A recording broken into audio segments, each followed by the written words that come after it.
So obviously Saturday was big. You guys are one of 3 teams now to beat Auburn at home. It seems like nobody's been able to do that. What's the feeling coming out of that game against Auburn? It was a great feeling because there, was the question of our play on the road, and to have that feeling after the game in the locker room, to have a win under your belt, gives us something to reflect on our next road games. Something that, now you have the feeling you can do it, and not only just a good road win. It was a sellout crowd on a fairly big stage as far as the Big 12 SEC Challenge. So very proud of our team's effort from beginning to end. It's one of our more complete games for 40 minutes. We never trailed in the game. So again, hopefully that gives us something to build on, gives us some confidence, because we've definitely had our troubles on the road. What was the feeling in the locker room after that? Hey, we've got our first signature road win of the season. It was great, again, because the stage it was on.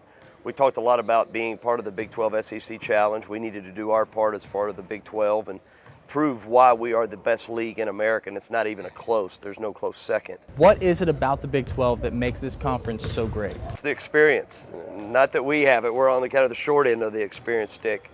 But when you have as many returning great players as you do in our league, from the Buddy Hills to the Ricardo Gathers, from the Perry Ellises, from the Nyangs, you can go down the line.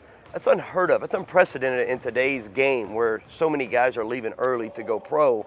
This is the most experienced league of any league in America. But even the Texas, the TCUs, the Kansas State, kind of the 4 teams right now that are kind of towards the bottom. In any other league, we would be in the upper echelon probably. Any other league.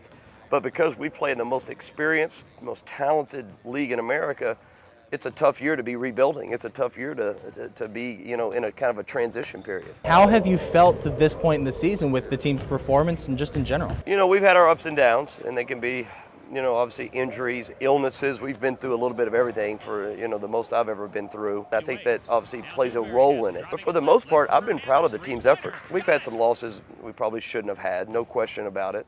But in today's parity of college basketball, you see a lot of teams who have lost games that you're just baffled how did they lose those games. But we understand what we've been through. We're coming off a year we lost 3 starters, and then we lose Phil Forte, so it's basically like losing 4 starters in a league that is the strongest it's ever been. Looking at the team, where we're at in the season, what would you say the current state of the team is? Right now, the current state is it's very positive as far as the attitude and work ethic. We're very realistic to understand what we've been through this year as far as injuries and illnesses. It's unprecedented as far as the injuries and everything that we've been through and who we've lost. And we're also very realistic understanding the league that we're in. I mean, we gotta understand that. If you have a message to the fans, what is it? Stick with us. Stick with us. We've got a lot of good basketball players who are trying hard. We've got some seniors that are giving it everything they've got, that are showing good leadership. We've got some really good young players that are performing at a high level right now in the best league in America. But keep coming to the games. I've been very, very happy with the student section. They've been doing an unbelievable job. We've had great, fan support here lately. We just continue to enjoy the process of these guys playing hard and having a good attitude. Do they want to win every game? More than anybody else does. I can promise you that. For the post. Great hustle, big guys getting on the floor. Evans for 3, right wing, and he nails it. They did have some good ham yesterday. Bounce pass underneath to Solomon.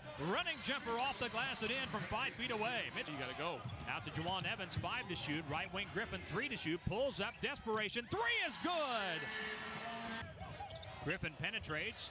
Bounce pass to Evans. Underneath to Olivier. 1 dribble, layup, good.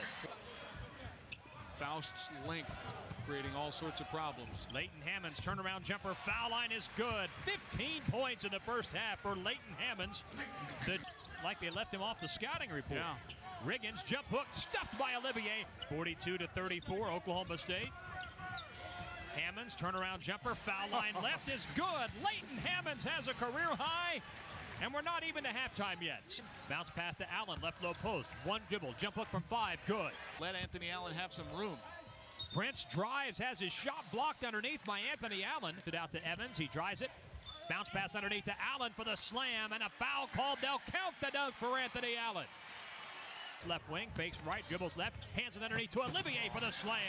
Evans speeds down the center of the floor. Right wing, Leighton Hammond's 3-pointer, got it! Still been a 5-point game. You're right. Evans penetrates, floater from 5 in the paint, around the rim and in. On the bench with 4 fouls. Here's Juwan Evans, backdoor pass underneath to Carroll, left hand layup.